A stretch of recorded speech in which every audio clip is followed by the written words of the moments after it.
ఇప్పటికైనా బుద్ధి తెచ్చుకోవాలి అని చెప్పి మాట్లాడిన మాట ఆయన. ఎందుకు సార్ ఇప్పుడు సీట్ ఏమన్నా కలవలేదు అనేటువంటి పూర్తి నివేదిక ఇచ్చిందా? మీరు సత్యీలు అసలు మీకు ఏ పాపం తెలియదు అనేటటువంటి నివేదిక ఇచ్చిందా? ఏం నివేదిక ఇచ్చింది? 60 లక్షల కిలోల కల్తీ నెయ్యి సరఫరా అయ్యింది, 20 కోట్ల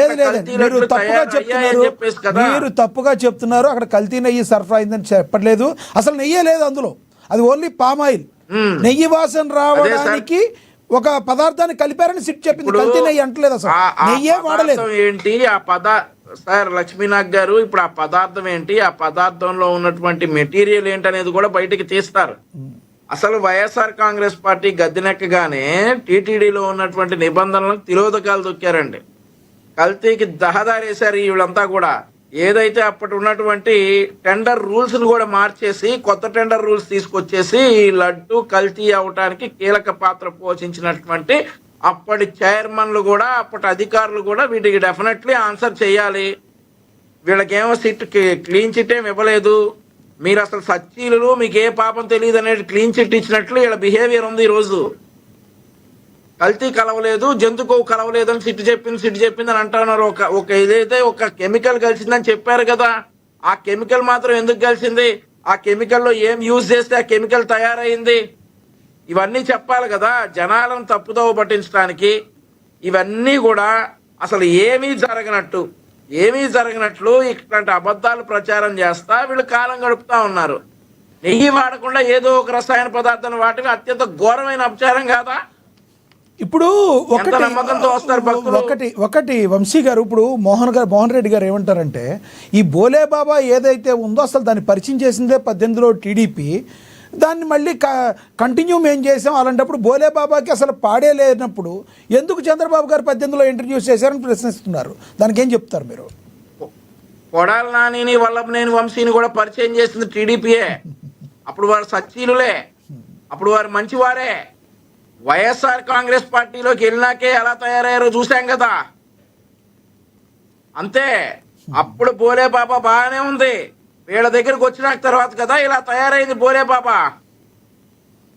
ఇప్పుడు ఇంత పనులు చేస్తా ఇట్లా 2020 నుండి జరుగుతూ ఉందని చెప్పేసి సిట్ నివేదిక ఇచ్చింది. గతంలో జరగల, 2020 నుండి ఇలా జరుగుతూ ఉంది. ఆ తర్వాత అసలు నెయ్యే లేకుండా నెయ్యి అని చెప్పేసి ఏదో పదార్థాన్ని కలిపినటువంటి మిమ్మల్ని సహకరిస్తున్న వాళ్ళకి కదా, మీరు చేసిన పనికి కదా సిగ్గుండాలా? స్వచ్ఛమైన బదులు విషతుల్యమైన కెమికల్స్ వాడటం, భక్తుల ఆరోగ్యాలతో ఆడుకోవడం, మనోభావాలతో ఆడుకోవడం, వీళ్ళకి కదా సిగ్గుండాలి. ఒక పవిత్రమైన ఆలయ ప్రసాదం విషయంలో జరిగిన తప్పును ఒప్పుకోవాల్సింది పోయి సిట్ నివేదికను తప్పుగా ప్రచారం చేస్తా ఉన్నారు వీళ్ళు. ఇంకా రాజకీయ పాపం గడుపుకోవడానికి సిగ్గు లేకపోవడంతో దిగజారుతున్నటువంటి వైసీపీ పుట్ట బరి తెగింపు ధోరణి చూస్తా ఉన్నారు ప్రజలందరూ కూడా. అందరూ కాదు కానీ ప్రతి విషయానికి పేర్ని నాని గారు రియాక్షన్ అవడాన్ని ఏ రకంగా చూడాలి? ఇంకొకటి అంబటి రాంబాబు గారు కూడా రియాక్ట్ అయ్యారు కొన్ని విధాలుగా చూసుకుంటే. మరి ఈ రెడ్ బుక్ విషయంలో కూడా కొంత రియాక్ట్ అయ్యారు. రెడ్ బుక్కి నా కుక్క కూడా భయపడదని కూడా మాట్లాడిన పరిస్థితి అంబటి రాంబాబు గారు కావచ్చు. రెడ్ బుక్ కి ఎవరు భయపడరు? నా ఇంట్లో పెరిగే పెంపుడు కుక్క కూడా భయపడదని మాట్లాడుతున్న పరిస్థితి మీరు గతం గమనించారు. ఎవరని సార్ ఈ మాట? అంబటి రాంబాబు గారు. అంబటి రాంబాబు ఇంట్లో పెరుగుతున్న కుక్క కూడా భయపడదా? ఆయన కుక్క కూడా భయపడదు. ఎందుకు సార్ వైఎస్ జగన్మోహన్ రెడ్డి భయపడిపోయి వెళ్ళి ఢిల్లీలో ప్రెస్ మీట్ పెట్టింది? వైఎస్ జగన్మోహన్ రెడ్డి భయపడిపోయి ఢిల్లీ వెళ్ళిపోయి అదేదో రెడ్ బుక్ చూపించి మమ్మల్ని బెదిరిస్తా ఉన్నారని ఎందుకు చెప్పారు? అంటే అంబటి రాంబాబు ఇంట్లో కుక్క కంటే జగన్మోహన్ రెడ్డి ఇంకా భయస్తురా? అంబటి రాంబాబు ఇంట్లో కుక్కతో జగన్మోహన్ రెడ్డిని పోల్చారా? జగన్మోహన్ రెడ్డి ఎందుకు సార్ భయపడి ఢిల్లీ వెళ్ళి ప్రెస్ మీట్ పెట్టింది? ఆ తర్వాత వీళ్ళ నాయకులందరూ కూడా రెడ్ బుక్ రాజ్యాంగం అని పదే ఎందుకు సార్ అంటా ఉన్నారు? భయం లేనప్పుడు అసలు దాన్ని నెగ్లెక్ట్ చేయొచ్చు కదా, ఇగ్నోర్ చేయొచ్చు కదా. జగన్మోహన్ రెడ్డి ఎందుకు భయపడి ఢిల్లీలో ప్రెస్ మీట్ పెట్టేసి నేషనల్ లీడర్స్ కొంతమందిని పిలిపించి మోహన్ రెడ్డి గారు ఏదో అడుగుతున్నారు మిమ్మల్ని. మోహన్ రెడ్డి గారు ఏదో క్వశ్చన్ అడుగుతున్నారు, అడగండి. 866 జగన్మోహన్ రెడ్డి గారు భయపడతారా లేదా కాదు, అనేది క్వశ్చన్ ఏదో అడుగుతున్నారు. వంశీ గారిని కాదు, చంద్రబాబు నాయుడు గారిని అడగమని చెప్తాడు. Okay, okay. చంద్రబాబు నాయుడు గారికి తెలుసు, వంశీ గారికి తెలియదు జగన్మోహన్ రెడ్డి గారి గురించి.